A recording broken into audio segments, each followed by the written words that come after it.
tous et bienvenue à ce flash de 18h sur la RTB.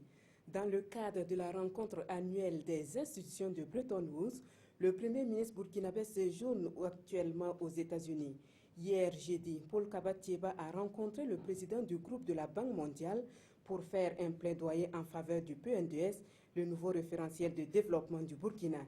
Le chef du gouvernement s'est également entretenu avec la vice-présidente du département politique et évaluation du Millennium Challenge Corporation.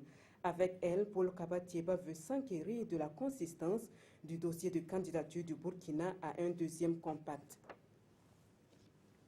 Deuxième journée parlementaire du groupe parlementaire Paix, Justice et Réconciliation nationale.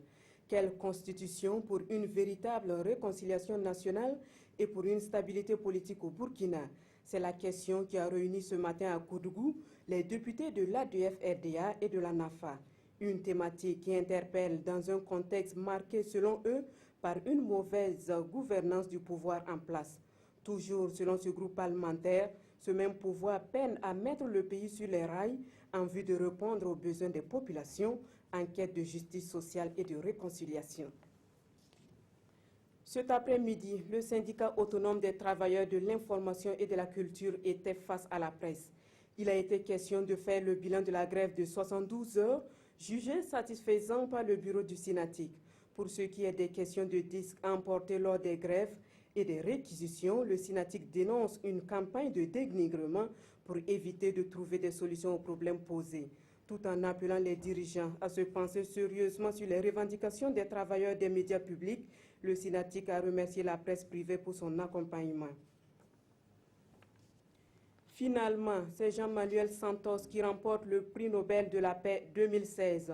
Son choix a été motivé par l'accord historique conclu avec la guérilla marxiste des FARC.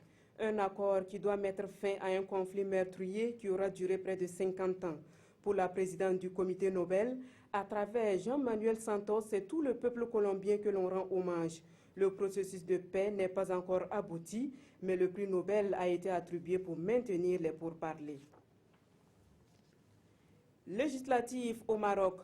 Près de 16 millions de personnes sont appelées à voter ce jeudi 7 septembre.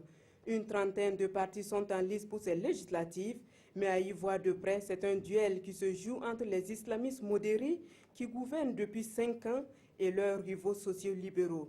Avec ces élections, les Marocains espèrent plus de changements dans les domaines de l'emploi, de la santé et de l'éducation. Cependant, il n'y a pas eu d'engouement autour de la campagne législative. C'est tout pour ce flash dès 18h. Merci de l'avoir suivi. Adama Koulibaly vous retrouve à 19h. Bonsoir.